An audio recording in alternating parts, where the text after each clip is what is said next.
Hello दोस्तों, नमस्कार। स्वागत है आपका हमारे YouTube channel Uttarakhand GK very G tricks में। और आज की इस वीडियो में हम बात करेंगे दोस्तों उत्तराखंड वन दरोगा फॉरेस्टर टेस्ट सीरीज पार्ट 6 के बारे में। जैसा कि आप सभी लोगों को पता चल गया होगा कि जुलाई माह में 16 जुलाई से आप लोगों के वन दरोगा के एग्जाम्स शुरू हैं दोस्तों। तो एक महीने से कम समय आपके पास में बचा हुआ है, तो अच्छे से आप लोग अपनी प्रिपरेशन कर लीजिएगा। एनसीईआरटी बहुत अच्छे से कर लीजिए और साथ में वेरियस बुक्स से प्रैक्टिस सेट्स लगा लें या फिर क्वेश्चन पेपर्स को अटेंड कर लें। आपको निश्चित ही दोस्तों फायदा होगा। और एक महीने से कम का समय बचा हुआ है, तो मेरी ये पूरी कोशिश रहेगी कि जितने भी लेसन हो पाते हैं एनसीईआरटी के वो मैं आपको वर्बली करा दूं। देखिए दोस्तों, अभी तो मेरे पास कुछ 70 के आसपास क्वेश्चन टाइप्ड पड़े हुए हैं। जैसे ही ये क्वेश्चन मेरे खत्म हो जाएंगे, इसके बाद में मैं आपको वर्बली क्वेश्चंस कराऊंगा, यानी कि खुद लिख के उसी टाइम पे मैं आपको क्वेश्चंस कराऊंगा। और आप लोग एक फिक्स टाइमिंग भी बता दीजिए लाइव क्लास की, तो उस टाइम पे हम कोशिश करेंगे कि एक क्लास में हम एक लेसन एनसीईआरटी का कवर अप कर लें। खासकर 9th और 10th तो दोस्तों हम लोग कवर अप कर ही लेंगे जब तक आपके एग्जाम्स होंगे। तो सबसे पहले आज की इस वीडियो में दोस्तों हम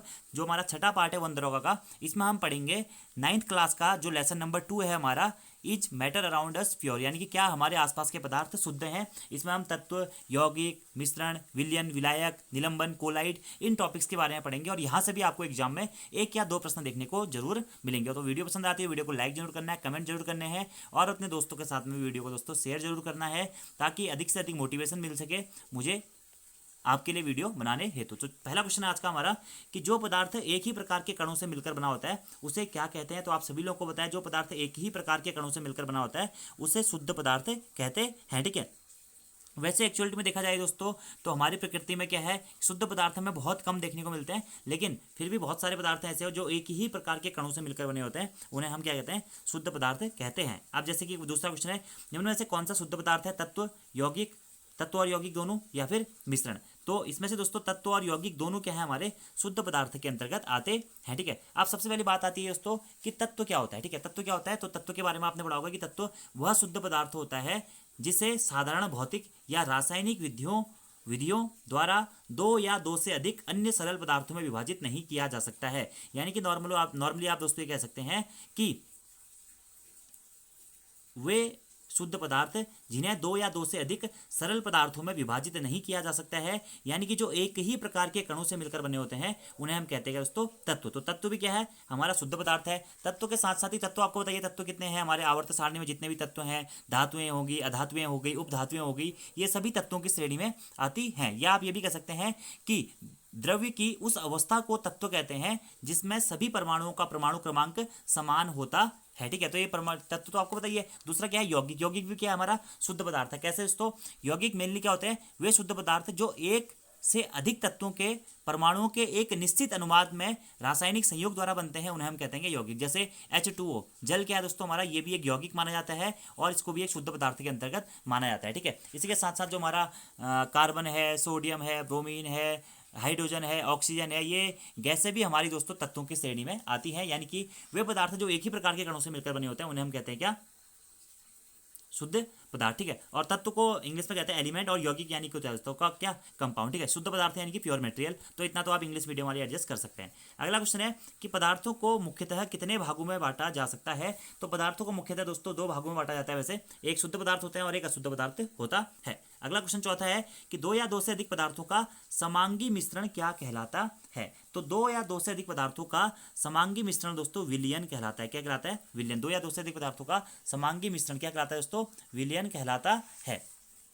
याद रखना है आपको। अगला क्वेश्चन है, निम्न में से कौन सा एक विषमांगी मिश्रण का उदाहरण है। ठीक है, अब देखिए दोस्तों, मिश्रण दो प्रकार के होते हैं हमारे, समांगी मिश्रण और विषमांगी मिश्रण। ठीक है, सबसे पहले मैं आपको बता रहा हूँ मिश्रण क्या होता है। देखिए, यौगिक और मिश्रण में बस थोड़ा बहुत अंतर है। यौगिक क्या होता है, शुद्ध पदार्थ होता है, जबकि मिश्रण क्या होता है, हमारा अशुद्ध पदार्थ के अंतर्गत आता है। यौगिक में क्या होता है, जब दो या दो से अधिक तत्वों को एक निश्चित अनुपात में मिलाया जाता है तो हमारा यौगिक या कंपाउंड बनता है। लेकिन मिश्रण में क्या होता है, जब दो या दो से अधिक तत्वों को या दो या दो से अधिक यौगिकों को बिना किसी निश्चित अनुपात के मिलाया जाता है, बिना निश्चित अनुपात के मिलाया जाता है, और इस कंडीशन में किसी नई वस्तु का निर्माण नहीं होता है, तो ऐसे अशुद्ध पदार्थों को हम क्या कहते हैं, मिश्रण कहते हैं। यानी कि मिश्रण भी क्या होगा, दो या दो से अधिक तत्वों या यौगिकों को एक निश्चित अनुपात में नहीं मिलाकर, यानी कि बिना किसी निश्चित अनुपात में मिलाकर हमारा मिश्रण तैयार होता है। और मिश्रण मुख्यतः हमारे दो प्रकार के होते हैं। ठीक है, एक होता है हमारा समांगी मिश्रण और दूसरा होता है क्या, विषमांगी मिश्रण। समांगी मिश्रण क्या होता है दोस्तों, जिस मिश्रण के प्रत्येक भाग के सभी गुण एक समान होते हैं उसे हम बोलते हैं समांगी मिश्रण, यानी कि होमोजेनियस मिक्सचर। और दूसरा क्या होता है दोस्तों, विषमांगी मिश्रण, जिसे हम कहते हैं हेट्रोजेनस मिक्सचर, यानी कि जिस मिश्रण के प्रत्येक भाग के गुण एक समान नहीं होते हैं उसे हम विषमांगी मिश्रण कहते हैं। यानी कि समांगी मिश्रण क्या होगा, जो भी प्रत्येक भाग के गुण क्या होंगे, एक समान होंगे, ठीक है। लेकिन विषमांगी मिश्रण में क्या होगा कि प्रत्येक भाग के गुण क्या होते हैं, एक समान नहीं होते हैं। और इसमें आप ये कह सकते हैं कि मतलब थोड़ा सा डिफरेंस हमें दिखाई देता है। जैसे कि अगर मैं समांगी मिश्रण का आपको उदाहरण दूं तो चीनी और जल का विलयन, अगर आप जल में चीनी को घोलते हैं तो क्या जल में आपको चीनी दिखाई देती है, नहीं दिखाई देती है। जब वो एक्स्ट्रा मात्रा में घुल जाती है तब दिखाई देती है, वरना चीनी क्या हो जाती है, टोटली घुल जाती है। ये क्या है, हमारा समांगी मिश्रण है, क्योंकि इसमें सभी गुण एक समान होते हैं। लेकिन अगर मैं विषमांगी मिश्रण की बात करूं तो आपने देखा होगा तेल और जल का मिश्रण, अगर आप तेल वाटर, अगर आप ऑयल में वाटर डालते हैं तो वाटर ऊपर से अपनी एक अलग लेयर बना लेता है, वो क्या होता है, हमारा विषमांगी मिश्रण या हेट्रोजेनियस मिक्सचर होता है। तो प्रश्न क्या पूछा गया है, निम्न में से कौन सा एक विषमांगी मिश्रण का उदाहरण है। नमक पानी का मिश्रण, तेल या जल का मिश्रण, चीनी पानी का मिश्रण या कॉपर सल्फेट का मिश्रण। तो इसमें से दोस्तों तेल और जल का जो मिश्रण है ये क्या है, विषमांगी मिश्रण का उदाहरण है। क्योंकि मैंने आपको बताया ना, विषमांगी मिश्रण में क्या होता है, जिस मिश्रण के प्रत्येक भाग के गुण एक समान नहीं होते हैं। और इसमें आपको स्पष्टता दिखाई देगा, जैसे आप क्या रेत में जल मिला देंगे तो तब भी आपको रेत दिखाई देगी। रेत और लोहे का मिश्रण, उसमें भी आपको दिखाई देगा। पेट्रोल और जल का मिश्रण या तेल और जल का मिश्रण, ये सारे मिश्रण क्या होते हैं, हमारे विषमांगी मिश्रण के अंतर्गत आते हैं। और अधिकांशतः जो हमारे मिश्रण होते हैं वह दोस्तों क्या होते हैं, विषमांगी मिश्रण होते हैं।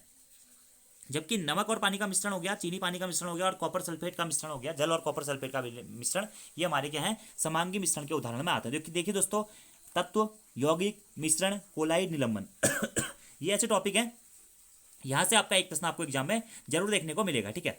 अगला क्वेश्चन है छठा, कि जब दो या दो से अधिक तत्व अथवा यौगिकों को बिना किसी निश्चित अनुपात के मिलाया जाता है और किसी नई वस्तु का निर्माण नहीं होता है तो ऐसे पदार्थों को क्या कहते हैं, ऐसे पदार्थों को दोस्तों मिश्रण भी कहा जाता है और अशुद्ध पदार्थ भी कहा जाता है। यानी कि ऑप्शन नंबर ए आपका सही हो जाएगा, मिश्रण और अशुद्ध पदार्थ दोनों ही कहा जाता है। अब दोस्तों ये जो मिश्रण होता है ना, ये ठोसों का मिश्रण भी हो सकता है, ठोस और ठोस का मिश्रण हो सकता है, ठोस और द्रव का मिश्रण हो सकता है, द्रव और द्रव का मिश्रण हो सकता है, द्रव और गैस का मिश्रण हो सकता है, ठोस और गैस का मिश्रण हो सकता है, द्रव और गैस का मिश्रण हो सकता है। इसके कई सारे फिर हमारे एग्जांपल्स आते हैं, ठीक है। मेनली आप ये कह सकते हैं कि मिश्रण वह पदार्थ होते हैं जो एक या एक से अधिक तत्वों या यौगिकों से मिलकर बने होते हैं, ठीक है। अगर मैं बात करूं दोस्तों, वाटर में अगर हमारा सोडियम क्लोराइड घुला हुआ है तो ये भी क्या हो जाएगा, हमारा एक टाइप से मिश्रण हो जाएगा, ठीक है। क्या हो जाएगा, मिश्रण हो जाएगा। तो याद रखना आपको, मिश्रण क्या होता है कि वे पदार्थ जो एक या एक से अधिक तत्व या यौगिकों से मिलकर बने होते हैं मिश्रण कहलाते हैं, ठीक है। मिश्रण क्या होता है, एक से अधिक पदार्थ होते हैं।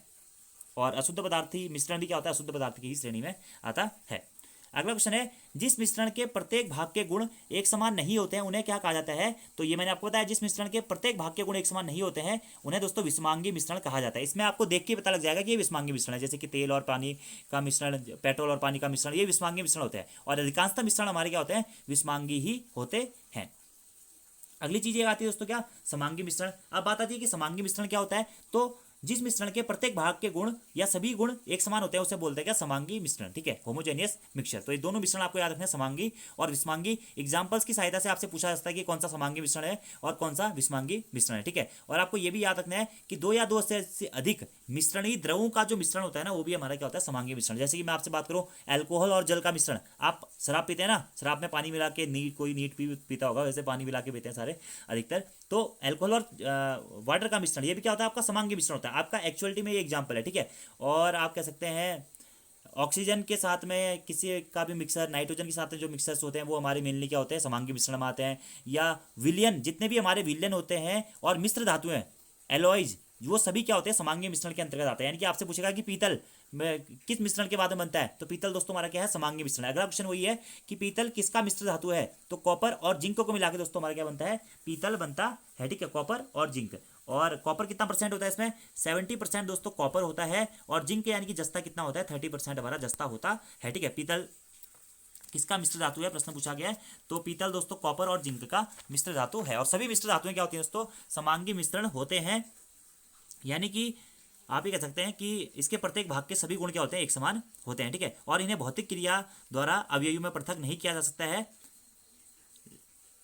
फिर भी इन्हें क्या मिश्रण के अंतर्गत जाना जाता है, ठीक है। और आपको याद रखना है पीतल जिंक और कॉपर से मिलकर लगभग बना होता है। अगले क्वेश्चन की बात करते हैं। नवा हमारा क्वेश्चन है, निम्न में से ठोस विलयन का उदाहरण कौन सा है। मिश्र धातु है, जल है, गंधक है या फिर विलायक है, ठीक है। तो ठोस विलयन का उदाहरण है दोस्तों इसमें से क्या, मिश्र धातु, ठीक है। और मिश्र धातु के बारे में मैंने आपको बता दिया था कि मिश्र धातुएं क्या होती है, समांगीय मिश्रण का प्रकार होती हैं, ठीक है। समांगी मिश्रण होते हैं और भौतिक क्रियाओं द्वारा इन्हें अवयवों में पृथक नहीं किया जा सकता है, जैसे कि पीतल हो गया, कांसा हो गया, ये क्या है, हमारी कुछ मिश्र धातुएं हैं जो कि समांगी मिश्रण के अंतर्गत आती हैं। इसी प्रकार से अगर आपसे पूछा जाए दोस्तों कि शुद्ध वायु कैसा मिश्रण है, वायु, एयर, जो आपकी शुद्ध एयर है दोस्तों, वो भी क्या है, समांगी मिश्रण के अंतर्गत आती है। मिश्र धातुएं ये भी समांगी मिश्रण के अंतर्गत आती है। एल्कोहल और जल का मिश्रण ये भी दोस्तों समांगी मिश्रण के अंतर्गत आती है। तो ये चीजें आपको थोड़ी बहुत याद रखनी है। और पीतल किसका मिश्रण है, कॉपर और जिंक का मिश्रण है, याद रखना। अगला क्वेश्चन है, कांसा मिश्र धातु किन धातुओं से मिलकर बनता है। तो कांसा दोस्तों copper zinc, copper lead, copper iron. तो कांसा जो हमारी धातु है दोस्तों, ये कॉपर और टिन से मिला के बनता है। तो थोड़ा सा ये ऑप्शन शायद यहाँ पे हाइड हो गया है, copper plus tin, copper plus tin से मिलाकर ही बनता है, कॉपर और टिन से, ठीक है। कॉपर और टिन याद रखिएगा, कॉपर और टिन से मिलाकर हमारा क्या बनता है, कांसा मिश्र धातु बनती है, ठीक है। पीतल किससे, कॉपर और जिंक से, और कांसा कॉपर और टिन से मिलाकर बनता है। अगला क्वेश्चन है, चीनी और जल के विलयन के लिए कौन सा कथन असत्य है। चीनी और जल के विलयन के लिए, सॉल्यूशन के लिए, ठीक है।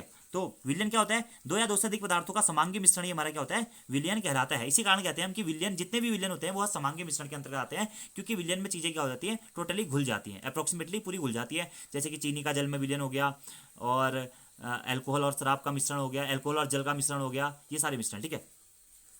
और मेनली आप कह सकते हैं, हाँ, अल्कोहल और मिश्र धातु का मिश्रण हो गया, ये सारे क्या होते हैं, हमारे समांगी मिश्रण के अंतर्गत आते हैं। तो चीनी और जल के विलयन, ये क्या है दोस्तों, एक समांगी मिश्रण है, बिल्कुल सही है, ठीक है। और चीनी एक विलायक है, जल एक विलायक है, या चीनी एक विलेय है, ठीक है। तो निम्न में से कौन सा कथन असत्य है दोस्तों, पूछा गया है। तो देखिए, अब सबसे पहले आती है कि विलायक और विलेय क्या होता है। विलायक जिसे हम कहते हैं क्या, सॉल्वेंट, और विलेय क्या होता है, सॉल्यूट।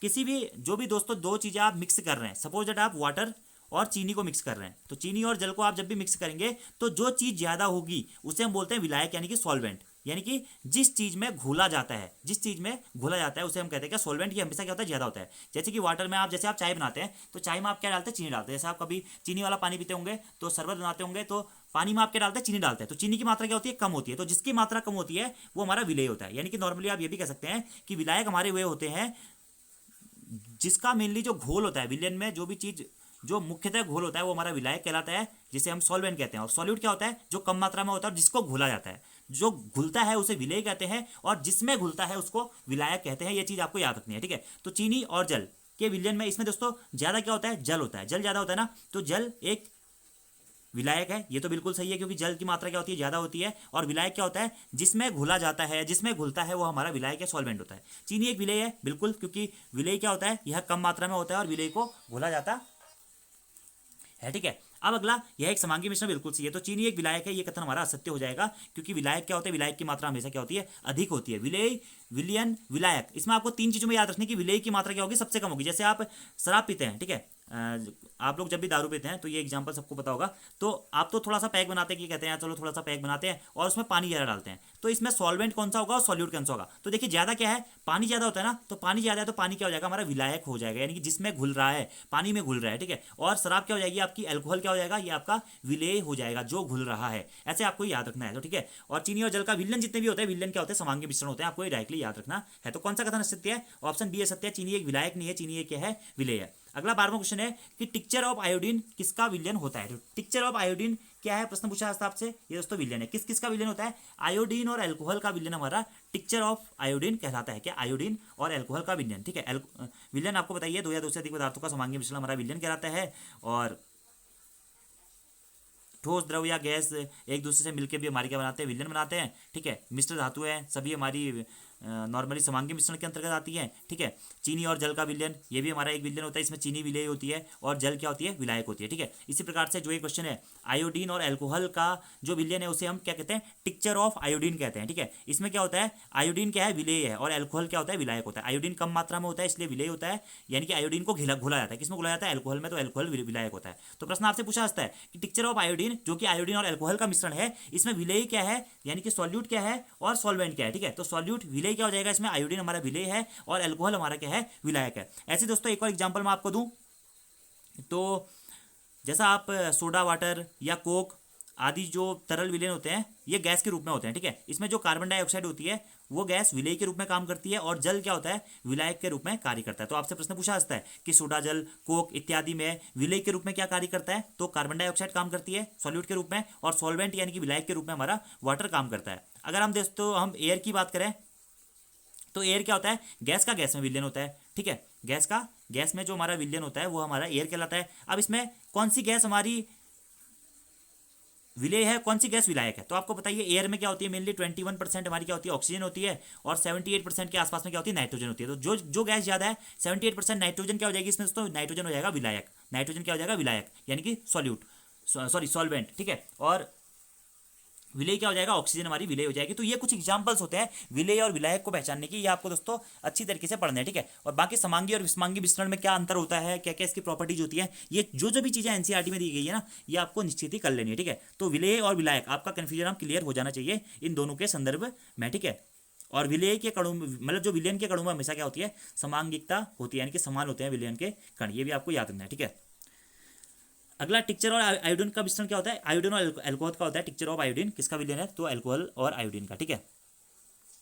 अल्कोहल क्या होता है, विलायक होता है, और जबकि आयोडीन इसमें विलेय होता है। अगला क्वेश्चन है कि जल में घुले सोडियम क्लोराइड को किस विधि द्वारा जल से पृथक किया जाता है, तो जल में घुले सोडियम क्लोराइड को दोस्तों वाष्पीकरण और आसवन, इन दोनों विधियों के द्वारा जल से पृथक किया जा सकता है, ठीक है। तो जल में घुले सोडियम क्लोराइड को किस विधि द्वारा जल से पृथक किया जा सकता है, तो वाष्पीकरण विधि या आसवन विधि के द्वारा इसे अलग किया जा सकता है। और ये कुछ विधियां हैं दोस्तों, पृथकीकरण विधि, आसवन विधि, प्रभादी आसवन विधि, यहां से भी आपको एग्जाम में 1 या 2 प्रश्न देखने को मिल सकते हैं, ठीक है। सोडियम क्लोराइड क्या होता है दोस्तों, नमक, मेनली नमक हमारा क्या होता है, सोडियम क्लोराइड होता है। जल क्या है, वाटर, तो नमक और पानी का मिश्रण अगर आपसे पूछा जाता है कि इसमें सॉल्वेंट क्या होगा, सॉल्यूट क्या होगा, तो सॉल्वेंट यानी कि विलेय क्या होगा, नमक होगा, सॉल्यूट क्या हो जाएगा, वाटर हो जाएगा, ठीक है, विलायक।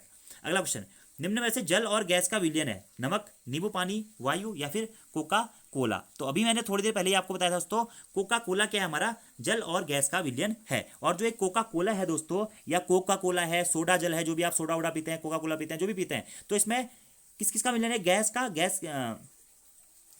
जल और गैस का मिलने है। तो जल तो हमारा क्या हो जाएगा, इसमें विलायक हो जाएगा, और गैस क्या होती है इसमें, कार्बन डाइऑक्साइड हमारी इसमें गैस होती है। तो प्रश्न आपसे पूछा जाता है अगर कोका कोला जो कि जल और गैस का विलयन है, इसमें विलेय क्या होता है और विलायक क्या होता है, तो विलेय जो कम मात्रा में घुलता है तो कार्बन डाइऑक्साइड होता है, और विलायक क्या होता है दोस्तों, होता है जल। याद रखना है आपको, ऐसे ऐसे जो पॉइंट होते हैं ना, इसी प्रकार से टिक्चर ऑफ आयोडीन भी आपको याद रखना है क्या क्या चीजें होती है।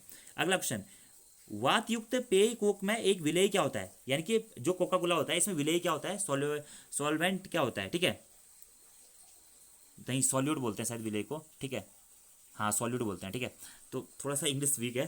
तो वातायुक्त पेय कोक में एक विलेय क्या होता है, कार्बन डाइऑक्साइड हमारा क्या होता है, विलेय होता है, ठीक है, और जल क्या होता है, विलायक होता है, याद रखना आपको। अगला क्वेश्चन, वायु एक गैस का विलयन है जिसमें एक विलायक क्या होता है, तो वायु गैस का विलयन है जिसमें विलायक, जिसमें घोला जाता है, जिसमें घुलता है, विलायक की मात्रा क्या होती है, हमेशा ज्यादा होती है, तो विलायक क्या हो जाएगा दोस्तों, नाइट्रोजन इसमें से हमारा विलायक हो जाएगा। और विलेय पूछा जाता तो विलेय क्या हो जाएगा दोस्तों, हमारा ऑक्सीजन इसमें विलेय हो जाता है। आपको बताइए हमारे वातावरण में क्या होती है, वायु है, वायु अप्रोक्सीमेटली 21% ऑक्सीजन होती है, 78% नाइट्रोजन होती है, तो नाइट्रोजन हमारा क्या हो जाएगा, विलायक हो जाएगा, जिसकी मात्रा ज्यादा होती है या जिसमें घोला जाता है, क्योंकि हमेशा कम वाली चीज़ ज्यादा में घोली जा सकती है दोस्तों, ज्यादा वाली चीज़ को आप कम में नहीं घोल सकते हैं। अगला ऑप्शन, किसी निश्चित ताप पर यदि विलयन में और विलेय पदार्थ नहीं घुलता है तो तब उस विलयन को क्या कहते हैं। अभी दोस्तों ये बहुत अच्छा क्वेश्चन है कि सबसे पहले तो आपको विलयन क्या होता है ये पता होना चाहिए, 2 या 2 से अधिक पदार्थों का समांगी मिश्रण हमारा विलयन कहलाता है, ठीक है। और मिश्रण क्या होता है, 2 या 2 से अधिक तत्वों या यौगिकों को बिना किसी निश्चित अनुपात में मिलाने से जो हमारा नया पदार्थ मिलता है, नया पदार्थ या नया वस्तु का निर्माण होता है, उसे हम क्या कहते हैं, मिश्रण कहते हैं, ठीक है। और 2 या 2 से अधिक पदार्थों का जो हमारा समांगी मिश्रण होता है वो हमारा विलयन कहलाता है। समांगी मिश्रण के गुण एक समान होते हैं, ये भी आपको बताइए। अब विलयन के मुख्यतः हमारे 2 प्रकार होते हैं दोस्तों, ठीक है। कौन कौन से प्रकार होते हैं विलयन के, एक होता है संतृप्त विलयन और दूसरा होता है असंतृप्त विलयन। संतृप्त यानी कि सैचुरेटेड सॉल्यूशन और दूसरा होता है अनसैचुरेटेड सॉल्यूशन।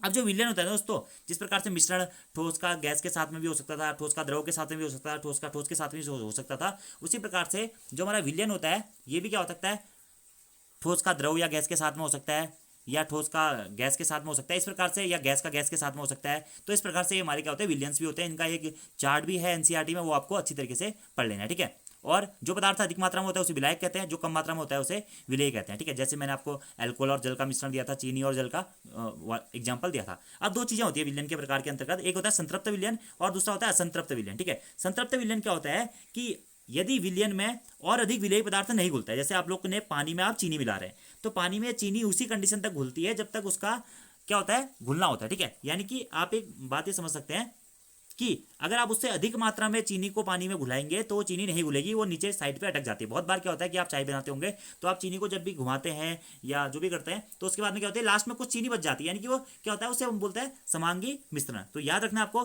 किसी निश्चित ताप पर यदि विलयन में और अधिक विलेय पदार्थ नहीं घुल पाता है तो उस विलयन को हम क्या कहते हैं, उस विलयन को हम संतृप्त विलयन कहते हैं। क्या कहते हैं दोस्तों, संतृप्त विलयन, यानी कि सैचुरेटेड सॉल्यूशन कहते है। संतृप्त विलयन आपको जरूर याद रखना है। सबसे पहले मैं आपको विलयन के कुछ दोस्तों गुण बता देता हूँ, ठीक है।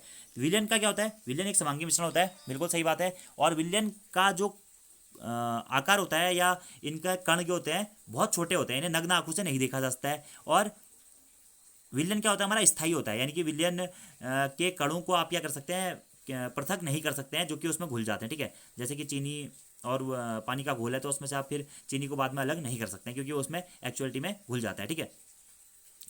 मेनली समांगी मिश्रण ये हमारा विलयन होता है। तो यहाँ पर देखिए प्रश्न में मैं आपको बताता हूँ कि किसी निश्चित ताप पर यदि विलयन में और विलेय पदार्थ नहीं घुलता है तो तब उस विलयन को कहते हैं क्या दोस्तों, संतृप्त विलयन, ठीक है। संतृप्त विलयन में आप ये लगा सकते हैं कि विलायक क्या होता है, द्रव अवस्था में होता है, और विलेय क्या होता है, ठोस अवस्था में होता है। जैसे कि चीनी और जल का विलयन आपका हो जाएगा, संतृप्त विलयन हो जाएगा, जो चीनी उसमें बच जाएगी। अब अगली चीज आती है दोस्तों इसमें, क्या, असंतृप्त विलयन।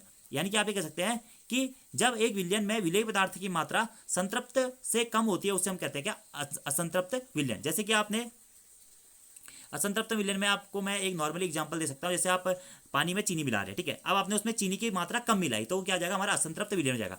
संतृप्त का मतलब क्या, कि वो संतृप्त हो गया, यानी कि उससे ज्यादा मिठास उसमें नहीं आ सकती, जितनी आनी थी आ गई है, बाकी चीनी जो होगी वो बच जाएगी। ऐसे आप नमक मिलाते हैं तो बहुत सारा नमक, पूरा नमक नहीं घुलता है। अगर आप सपोज दैट एक गिलास पानी में अगर आप आधा गिलास नमक डाल देंगे तो क्या वो, सॉरी आधा मुट्ठी नमक डाल देंगे तो क्या वो नमक घुलेगा, पूरा नहीं घुलेगा दोस्तों। वो सरफेस में नीचे जो तली में क्या हो जाएगा, जमा हो जाएगा, तो वो हो जाएगा हमारा संतृप्त विलयन। असंतृप्त विलयन क्या होता है, जिसमें विलेय पदार्थ की मात्रा संतृप्त से कम अवस्था में होती है, उसे बोलते हैं क्या, असंतृप्त विलयन, ठीक है। और तीसरी कंडीशन आती है दोस्तों इसमें एक अति संतृप्त विलयन की। तो अति संतृप्त विलयन क्या होता है, वह विलयन जिसमें विलेय पदार्थ की मात्रा संतृप्त स्तर से बहुत कम होती है, उसे हम बोलते हैं क्या, अति संतृप्त विलयन। तो ये तीनों विलयन आपको याद रखने हैं, एक होता है संतृप्त यानी कि सैचुरेटेड, और दूसरा होता है असंतृप्त, ठीक है। संतृप्त यानी कि आपको याद रखना है कि विलयन में विलेय पदार्थ है उससे ज्यादा नहीं घुल सकता, जितना घुलना होता है घुल जाता है, बाकी पदार्थ क्या होता है, बच जाता है। असंतृप्त विलयन क्या होता है, इसमें जो हमारा विलेय पदार्थ की मात्रा होती है वह कम होती है संतृप्त की अपेक्षा, ठीक है। और अति संतृप्त क्या होता है, उससे वो बहुत कम होती है, ठीक है।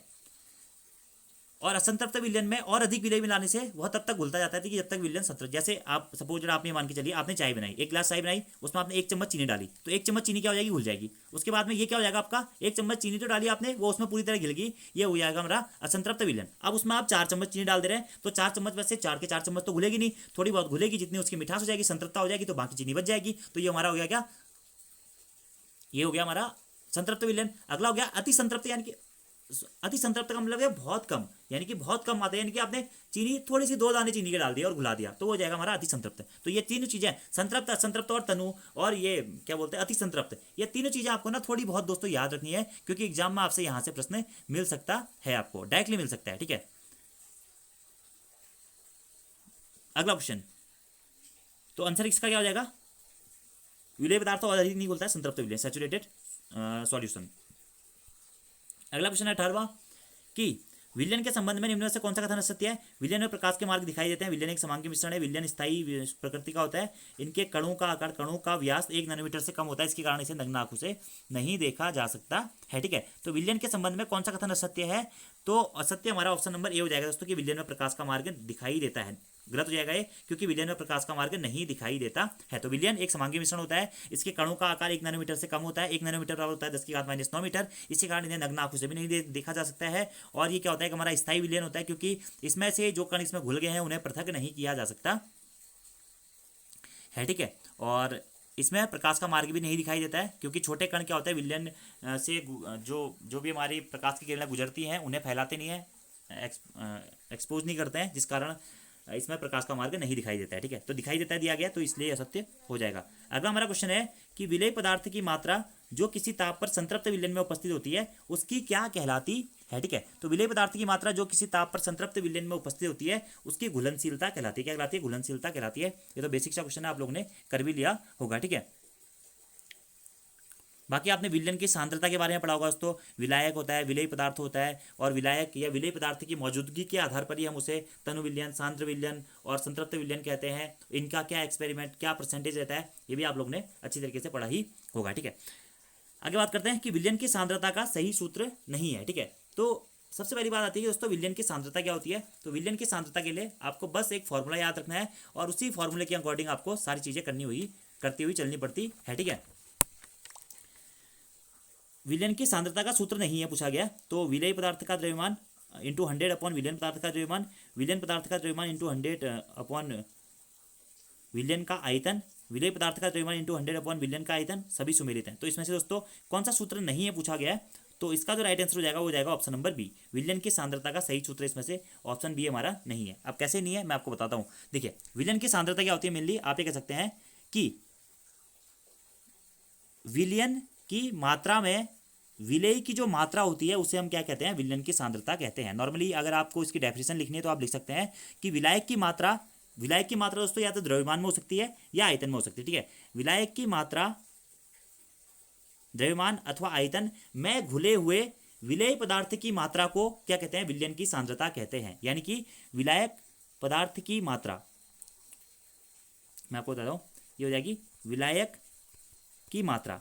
ये किलोग्राम में भी हो सकती है, विलायक का द्रव्यमान भी हो सकता है और विलायक का आयतन भी हो सकता है। ठीक है, विलायक का द्रव्यमान भी हो सकता है और विलायक का आयतन भी हो सकता है। तो मैंने आपको क्या बताया, विलायक की मात्रा द्रव्यमान तथा आयतन में घुले हुए विलेय पदार्थ की मात्रा, विलेय की मात्रा को क्या कहते हैं, विलयन की सांद्रता कहते हैं। तो ऊपर क्या होगा, हमेशा विलेय की मात्रा आएगी और नीचे क्या आएगा, विलायक का आयतन आएगा या विलायक का क्या आएगा, द्रव्यमान आएगा। एक तो ये डेफिनेशन होगी, तो इसके तहत हमारा क्या हो जाएगा, ऑप्शन नंबर ए सही हो गया, विलेय पदार्थ का द्रव्यमान अपॉन विलयन पदार्थ का द्रव्यमान इंटू 100 ऐसे करके आएगा, ये विलेय पदार्थ का द्रव्यमान बट्टा विलयन पदार्थ का द्रव्यमान इंटू का 100। ठीक है, अब दूसरा इसका फॉर्मूला क्या हो सकता है, विलेय पदार्थ की मात्रा जो विलयन के किसी दी गई मात्रा अथवा आयतन में उपस्थित होता है उसे विलयन की सांद्रता कहते हैं। यानी कि ऊपर तो हमेशा विलेय पदार्थ की मात्रा आएगी, नीचे क्या आएगी, विलायक की मात्रा आएगी या फिर विलयन की मात्रा आएगी। तो इसके दो फॉर्मूले बनते हैं जो आपकी स्क्रीन पे है। क्या, पहला विलयन की सांद्रता का सही सूत्र क्या होता है, विलेय पदार्थ का द्रव्यमान इंटू 100 बट्टा विलयन पदार्थ का द्रव्यमान, और अगला ये भी सही है, विलेय पदार्थ का द्रव्यमान इंटू 100 अपॉन विलयन का आयतन। ठीक है, या फिर आप ये भी कह सकते हैं कि विलेय की मात्रा अपॉन विलायक की मात्रा इंटू का 100, या आप ये भी कह सकते हैं विलेय का द्रव्यमान बट्टा विलायक का द्रव्यमान या विलयन का द्रव्यमान इंटू 100। इस टाइप से आप इसको, ये फॉर्मूले होते हैं कि द्रव्यमान के आधार पर द्रव्यमान प्रतिशत और द्रव्यमान के आधार पर आयतन प्रतिशत। ठीक है, तो विलेय पदार्थ का द्रव्यमान बट्टा विलयन का द्रव्यमान इंटू 100 भी हो सकता है और विलेय पदार्थ का द्रव्यमान बट्टा विलयन का आयतन इंटू 100 भी हो सकता है। तो ये दोनों फॉर्मूले आपको याद रखने दोस्तों, क्या, विलयन की सांद्रता से ऊपर विलेय की मात्रा आएगी, नीचे या तो विलयन की मात्रा आएगी या फिर विलायक की मात्रा आएगी। दोनों ही फॉर्मूले इस कंडीशन में हमारे सही हो जाते हैं। तो ऑप्शन नंबर बी इसमें से सुमेलित नहीं होगा हमारा, बाकी ए और बी हमारे क्या है, सही है। ठीक है, विलेय पदार्थ का द्रव्यमान इंटू 100 अपॉन विलयन पदार्थ का द्रव्यमान। ठीक है, ऊपर विलेय पदार्थ का द्रव्यमान अपॉन विलयन का आयतन, ये भी सही है।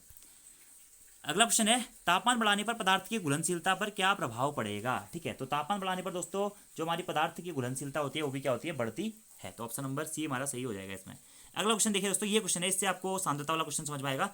एक विलयन के 320 ग्राम विलायक जल में 40 ग्राम साधारण नमक विलेय है, विलयन की सांद्रता क्या होगी। ठीक है, ये क्या होता है, सॉल्यूट होता है, ये क्या होता है, सॉल्वेंट। विलेय कम मात्रा में होता है, देखिए 40 ग्राम, और विलायक क्या होता है हमारा, अधिक मात्रा में होता है। तो देखिए, विलायक जल में 320 ग्राम और 40 ग्राम साधारण नमक विलेय। अब विलयन की सांद्रता का फॉर्मूला मैंने आपको क्या बताया था, विलेय की मात्रा अपॉन विलयन की मात्रा इंटू 100। ठीक है, तो विलयन की सांद्रता में क्या हो गया, विलेय की मात्रा कितनी दी गई दोस्तों आपको, 40 ग्राम विलेय की मात्रा दी है, तो 40 ग्राम हमारे क्या हो जाएगी, विलेय की मात्रा हो जाएगी। ठीक है, अब अगला, विलायक का द्रव्यमान कितना दिया आपको, 320 ग्राम दिया हुआ है, लेकिन दोस्तों आपको यहाँ पे क्या है, विलयन का द्रव्यमान, क्योंकि मैंने आपको फॉर्मूला बताया ना, विलेय पदार्थ का द्रव्यमान बट्टा विलयन का द्रव्यमान, क्योंकि द्रव्यमान के संदर्भ में दिया गया है, बट्टा विलयन का द्रव्यमान इंटू 100 होता है। तो विलेय पदार्थ का द्रव्यमान कितना हो गया हमारा, 40 हो गया। तो विलयन का द्रव्यमान कैसे निकालते हैं दोस्तों, विलयन का द्रव्यमान होता है विलायक का द्रव्यमान प्लस विलेय का द्रव्यमान, तो 320 धन 40, विलायक का द्रव्यमान प्लस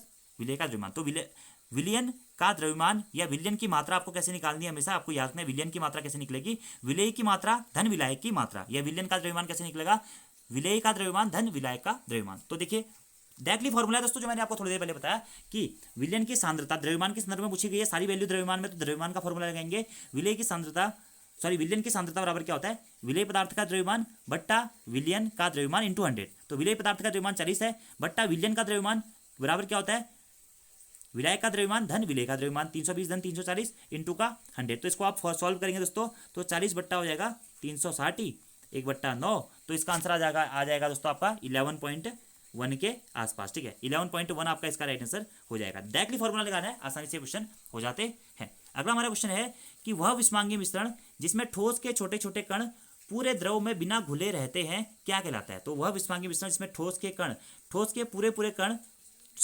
छोटे छोटे कण पूरे द्रव में बिना घुले मिले रहते हैं वह कहलाता है हमारा निलंबन। क्या कहलाता है दोस्तों, वह हमारा निलंबन कहलाता है। नॉर्मली आप ये कह सकते हैं कि निलंबन क्या होता है, हमारा एक प्रकार का विस्मांगी मिश्रण होता है जिसमें विलेय पदार्थ के कण नहीं घुलते हैं और माध्यम की समष्टि में जो भी पदार्थ के कण होते हैं वो उसमें नग्न आंखों से भी देखे जा सकते हैं। तो याद रखना आपको, वह विस्मांगी मिश्रण जिसमें ठोस के छोटे छोटे कण पूरे द्रव में बिना घुले रहते हैं क्या कहलाता है, हमारा निलंबन कहलाता है। याद रखना दोस्तों, निलंबन क्या होता है, हमारा एक विस्मांगी मिश्रण होता है इसमें ठोस के कण पूरे द्रव में बिना घुले फैले रहते हैं ठीक है, फैले रहते हैं। ठीक है, इसमें जो हमारा विलायक के कणों का आकार 10⁻⁸ सेंटीमीटर तक होता है और विलेय के कणों का आकार 10⁻³ से 10⁻⁴ सेंटीमीटर तक का होता है। और निलंबित पदार्थ के कण होते हैं इसे नग्न आंखों से भी देखा जा सकता है। जैसे कि मिट्टी और बालू के कणों को जल में डालकर हिलाने पर इन पदार्थों में हमारे जल का निलंबन प्राप्त हो जाता है, क्योंकि बालू के कण अलग दिखते हैं, मिट्टी के अलग दिख जाते हैं, तो ये कण क्या होता है आपको स्पष्टता दिखाई दे रहा है। तो निलंबन क्या होता है, हमारा एक विस्मांगी मिश्रण होता है। ठीक है, और निलंबन के कण उसे घुमाने के बाद में कुछ समय बाद क्या हो जाते हैं, नीचे आपके ग्राउंड में बैठ जाते हैं और उसके बाद में फिल्टर पेपर से उसके कणों को अलग अलग भी किया जा सकता है। तो नॉर्मली आप कह सकते हैं कि इसके कणों को नग्न आंखों से भी देखा जा सकता है। और ये क्या होगा, निलंबन हमारा क्या होता है, विस्मांगी मिश्रण होता है। अगला क्वेश्चन देखिए, निलंबन के संबंध में क्या सत्य है कि निलंबन एक विस्मांगी मिश्रण है। बिल्कुल सही है दोस्तों, कुछ समय के लिए यह टिंडल प्रभाव को दर्शाता है या यह एक अस्थायी मिश्रण है। तो इसमें से दोस्तों आपका सभी आंसर सही हो जाएगा, इनमें से सभी आंसर हो जाएगा कि निलंबन के संबंध में निलंबन एक विस्मांगी मिश्रण है, कुछ समय के लिए टिंडल प्रभाव को भी दर्शाता है और यह क्या है, एक अस्थायी मिश्रण है। अस्थायी मिश्रण है यानी कि आप ये कह सकते हैं कि इसे आप नग्न आंखों से भी देख सकते हैं। जैसे मिट्टी और बालू को आप पानी में घोल देते हैं, तो ये मैंने आपको बताया था। ठीक है, इसका एक एग्जांपल आप इसे कह सकते हैं। ठीक है, नग्न आंखों से देखा जा सकता है। अब इसी से एक प्रश्न आता है कि क्या निलंबन से अगर प्रकाश की किरण को प्रकाशित किया जाए तो क्या उसे प्रकाश की किरण उसमें से प्रकाशित होंगी। हाँ दोस्तों, निलंबन के कण प्रकाश की किरण को फैला देते हैं जिसके कारण उसका मार्ग में दृष्टिगोचर हो जाता है, जबकि विलयन के कण क्या करते हैं, नहीं फैला देते। ठीक है, और निलंबन क्या होता है, अस्थायी होता है। निलंबन के कणों को किस विधि द्वारा मिश्रण से अलग किया जाता है, तो छानन विधि द्वारा। ये भी आपको याद है कि छानन विधि द्वारा इसके कणों को मिश्रण से पृथक किया जा सकता है। अब यहाँ पे एक प्रश्न आया दोस्तों, टिंडल प्रभाव। तो ये टिंडल प्रभाव होता क्या है, आप लोगों ने देखा होगा दोस्तों, बहुत बार क्या होता है कि आप किसी बंद कमरे में हैं, तो बंद कमरे में जब भी आप होते हैं तो बाहर से आपकी खिड़की के थ्रू क्या होती है, कुछ रोशनी आती है। तो जो रोशनी आती है उसमें आपने देखा होगा बहुत बार क्या होती है, छोटे छोटे धूल के कण आपको दिखाई देते हैं, जो कि आपको नॉर्मली वैसे नहीं दिखाई देंगे, लेकिन उसमें जो धूप आ रही है, धूप के साथ में आपको छोटे छोटे धूल के कण दिखाई देते हैं। आप सोचते हैं यार कि कितनी धूल आ रही है, तो वही क्या होता है, हमारा टिंडल प्रभाव होता है। ऐसे ही आप घने जंगल में गए हैं, जंगल में क्या होता है, बहुत पेड़ों के बीच में कहीं पर से सूर्य की रोशनी आ रही होती है। जैसे ही जहां से सूर्य की रोशनी आ रही होगी वहां पर आपको छोटे छोटे छोटे छोटे छिद्र या धूल के कण जैसे दिखाई दे रहे होंगे, वही हमारा क्या होता है, टिंडल प्रभाव को दर्शाता है। यानी कि आप ये कह सकते हैं कि बंद कमरे में मौजूद धूल के कण जो भी होते हैं, जो प्रकाश के फैलने के कारण हमें दिखते हैं, वो हमारे टिंडल प्रभाव को दर्शाते हैं। तो प्रकाश की किरण का फैलना ही हमारा क्या कहलाता है, टिंडल प्रभाव कहलाता है। और टिंडल प्रभाव की घटना किसके कारण होती है, तो निलंबन के कारण होती है। ये पॉइंट आपको याद रखना है। अब निलंबन को इंग्लिश में क्या कहते हैं, कुछ लोग ये भी सोच रहे होंगे, तो इसको बोलते हैं सस्पेंशन। सस्पेंशन ठीक है, याद रखना आपको। अगला क्वेश्चन की बात करते हैं, निम्न में से कौन सा कथन कोलाइड के संबंध में असत्य है। अब देखिए, निलंबन सस्पेंशन हमने पढ़ लिया, अगला क्या होता है, कोलाइड। कोलाइड को कोलाइड ही बोलते हैं इंग्लिश में। कोलाइड क्या होता है, यह हमारा दोस्तों एक प्रकार का विस्मांगी विलयन होता है। क्या होता है, एक प्रकार का ये हमारा विस्मांगी विलयन होता है, जिसे हम कोलाइड या फिर कोलाइडल विलयन भी कहते हैं। ठीक है, और इसमें क्या होता है, जो निलंबन की अपेक्षा कणों का आकार क्या होता है, छोटा होता है। ठीक है, मेनली ये हमारा विस्मांगी मिश्रण ही होता है। इसमें भी हम पता चल जाता है हमें कि जो भी चीज़ आप इसमें मिलाएंगे तो आपको अलग से दिखाई देती है। ठीक है, अलग से दिखाई देती है, पूरा घुलता नहीं है, इस प्रकार से। ठीक है, विस्मांगी मिश्रण होता है। अब कौन सा कथन कोलाइड के संबंध में सत्य है, पहले ही बात कर लेते हैं कि यह एक विस्मांगी मिश्रण है, बिल्कुल सही है। यह अस्थायी होता है, यह टिंडल प्रभाव को दर्शाता है, या फिर इनमें से कोई नहीं। तो कौन सा कथन इसके संबंध में असत्य है, तो इसमें से दोस्तों कोई भी इसमें से असत्य नहीं है। क्यों, क्योंकि यह एक विस्मांगी मिश्रण होता है, बिल्कुल सही है। यह स्थायी भी होता है और यह टिंडल प्रभाव को भी दर्शाता है। मेनली आप कोलाइडल विलयन को भी दोस्तों निलंबन की तरह ही ले सकते हैं, लेकिन निलंबन में क्या होता है, जो विलेय पदार्थ के कण होते हैं वह बड़ी बड़ी मात्रा में होते हैं और स्पष्ट दिखाई देते हैं, लेकिन कोलाइडल विलयन में जो आपके कणों का आकार होता है वह निलंबन की अपेक्षा क्या होता है, थोड़ा सा छोटा होता है, जिस कारण ये हमें समांगी की तरह प्रतीत होता है, लेकिन समांगी होता नहीं है। ये मेनली हमारा क्या है, एक विस्मांगी मिश्रण ही होता है। ठीक है, इसके कणों को आप नग्न आंखों से नहीं देख सकते हैं क्योंकि इसके कण क्या होते हैं, छोटे छोटे होते हैं, लेकिन दोस्तों ये भी हमारा क्या होता है, विस्मांगी मिश्रण ही होता है। ये भी चीजें अभी आपको याद रखनी है, यानी कि आप ये कह सकते हैं कि प्रत्येक भाग के जो मिश्रण के गुण होते हैं इसमें एक समान नहीं होते। नॉर्मली आप ये भी कह सकते हैं कि कोलाइड एक हमारा विस्मांगी विलयन होता है जिसमें विलेय कणों का आकार वास्तविक विलयन से बड़ा परंतु निलंबन से क्या होता है, छोटा होता है। इसमें विलेय के कणों का आकार 10⁻⁻9 से 10⁻⁷ मीटर के बीच में होता है। जैसे कि आप कह सकते हैं स्टार्च विलयन हो गया, दूध हो गया, स्याही हो गया, आपका खून हो गया, रक्त हो गया, साबुन में जल का घोल हो गया, टूथपेस्ट, जेली, गोंद, ये सभी क्या आपके कोलाइड के ही उदाहरण है। यानी कि आप ये कह सकते हैं कि विलयन और निलंबन के बीच की जो कंडीशन है वो हमारी कोलाइड को दर्शाती है। ठीक है, कोलाइड को दर्शाती है। और कोलाइड क्या हमारा, यह टिंडल प्रभाव या टिंडल इफेक्ट को भी दर्शाता है, जो बंद कमरे वाला एग्जाम्पल मैंने आपको दिया था। ठीक है, तो असत्य इसमें से दोस्तों कोई भी नहीं है। ठीक है, कोलाइड विस्मांगी मिश्रण होता है, इनके कणों का आकार छोटा होता है, नग्न आंखों से नहीं देखा जा सकता है, यह प्रकाश की किरण को फैलाते हैं। और इन्हें किस विधि के द्वारा पृथक किया जा सकता है, तो इन्हें दोस्तों अपकेंद्रीकरण विधि के द्वारा पृथक किया जा सकता है। ठीक है, अब कोलाइडी विलयन में भी दोस्तों दो अवस्थाएं होती है हमारी, एक होती है परिक्षिप्त प्रावस्था और दूसरी होती है क्या, परिक्षेपण प्रावस्था। ठीक है, परिक्षिप्त प्रावस्था और परिक्षेपण प्रावस्था। तो परिक्षिप्त प्रावस्था को क्या बोलते हैं, विलेय, और जो परिक्षेपण प्रावस्था होती है उसे हम विलायक भी कहते हैं। अभी आगे बात करेंगे इसके बारे में। वह विस्मांगी विलयन जिसमें विलेय कणों का आकार वास्तविक विलयन से बड़ा परंतु निलंबन से छोटा होता है, क्या कहलाता है, तो ये हमारा दोस्तों कोलाइडी विलयन कहलाता है। तो ऑप्शन नंबर डी इसका राइट आंसर हो जाएगा। थोड़ी देर पहले मैंने आपको बताया भी, कोलाइड के उदाहरण क्या जाएंगे, स्टार्च विलयन, दूध, स्याही, रक्त, साबुन का जल, ये सभी के आपके कोलाइड के ही उदाहरण हैं। अगला क्वेश्चन है 27वां कि कोलाइड विलयन परिक्षिप्त प्रावस्था यानी कि डिस्पर्स्ड स्टेट और किस स्टेट में बना होता है। तो जो कोलाइडी विलयन होता है दोस्तों वह दो अवस्थाओं से मिलकर बना होता है। एक अवस्था होती है क्या हमारी परिक्षिप्त प्रावस्था जिसे हम कहते हैं डिस्पर्स्ड फेज, और दूसरी प्रावस्था होती है क्या, परिक्षेपण प्रावस्था या परिक्षेपण माध्यम जिसे आप कहते हैं डिस्पर्जिंग मीडियम। तो ये पॉइंट भी आपको डायरेक्टली नोट करना है कि कोलाइड विलयन किस किस से मिलकर बना होता है, परिक्षिप्त प्रावस्था और परिक्षेपण माध्यम से मिलकर बना होता है। ठीक है, इसके उदाहरण देखिए, कोहरा, बादल, कुहासा, धुआं, दूध, मैग्नीशिया, पनीर, मक्खन, ये सभी क्या आपके कोलाइड के ही उदाहरण है। ठीक है, देखिए आप परिक्षिप्त अवस्था और परिक्षेपण प्रावस्था ये दोनों चीज क्या होती है, परिक्षिप्त अवस्था को ही दोस्तों क्या बोलते हैं, विलेय बोलते हैं, यानी कि जो कम मात्रा में होता है। और परिक्षेपण अवस्था को क्या बोलते हैं, इसको बोलते हैं विलायक, यानी कि जो चीज घोली जाती है, घोलने वाली चीज क्या है, विलेय है। तो ये परिक्षिप्त प्रावस्था में होती है। विलायक जिसमें घोला जा रहा है तो ये हमारा क्या होता है, परिक्षेपण अवस्था में होता है। इसमें भी द्रव का गैस के साथ में मिक्सर होकर बनता है, ठोस का ठोस है। जैसे आपने पढ़ा होगा कि दोस्तों दूध किसका मिश्रण है, तो दूध क्या होता है, द्रव का द्रव में मिश्रण होता है, जिसे इमल्सन के एक प्रकार के रूप में भी जाना जाता है। ठीक है, दूध। ठीक है, इसी प्रकार से पनीर किस किस का मुख्य है, पनीर दोस्तों द्रव और ठोस का हमारा कोलाइड होता है क्या, पनीर। जैसे कि इसमें द्रव क्या होता है, यह परिक्षिप्त प्रावस्था में होता है, यानी कि विलेय क्या होता है, इसमें द्रव होता है, और ठोस क्या होता है हमारा विलायक, जिसके बाद में हमारे क्या होता है, पनीर बनता है, मक्खन बनता है। ये कुछ इसके एग्जांपल्स होते हैं। ठीक है, तो परिक्षिप्त प्रावस्था में आप कह सकते हैं कि परिक्षिप्त प्रावस्था होती है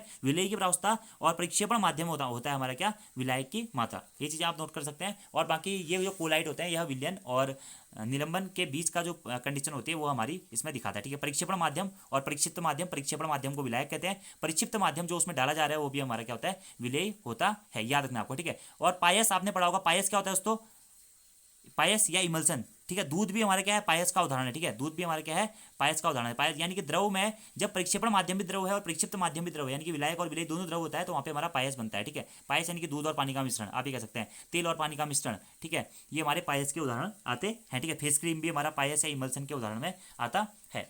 अगले क्वेश्चन के बारे में बात करते हैं, कोलाइडी विलयन को किस विधि के द्वारा अलग किया जा सकता है। तो कोलाइडी विलयन को दोस्तों अपकेंद्रीकरण विधि के द्वारा पृथक किया जा सकता है। किस विधि के द्वारा, अपकेंद्रीकरण विधि के द्वारा। ठीक है, याद रखना आपको। ठीक है, किस, बस आपको विधि याद रखनी है, अपकेंद्रीकरण विधि के द्वारा कोलाइडी विलयन को अलग किया जाता है। निलंबन को किसके द्वारा अलग किया जाता है, छानन विधि के द्वारा अलग किया जाता है। विलयन को किसी भी विधि के द्वारा अलग नहीं किया जा सकता है। 29वां क्वेश्चन है कि एरोसोल में परिक्षेपण माध्यम क्या होता है। अब परिक्षेपण माध्यम मतलब दोस्तों मैंने आपको बताया था क्या होता है, विलायक। परिक्षेपण माध्यम हमेशा क्या होता है, विलायक हो सकता है। ये ठोस अवस्था में भी हो सकता है, द्रव अवस्था में भी हो सकता है, और गैस अवस्था में भी हो सकता है। अब एरोसोल, एरोसोल क्या होता है, मेनली जो हमारा धुआं होता है ये भी एरोसोल का उदाहरण होता है। ठीक है, एरोसोल कोलाइडी विलयन हम इसे कहते हैं। धुआं हो गया, और इसी के साथ साथ में कोहरा हो गया, बादल हो गया, स्वचालित वाहन का जो धुआं निकलता है वो हो गया, ये सभी क्या होते हैं, हमारे एरोसोल के अंतर्गत आते हैं। ठीक है, एरोसोल मेनली क्या होता है, इसमें परिक्षेपण माध्यम क्या होता है, वो होता है गैस, और परिक्षिप्त माध्यम क्या होता है, होता है ठोस। ठीक है, याद रखना आपको, धुआं और कोहरा, बादल, ये हमारे क्या होते हैं,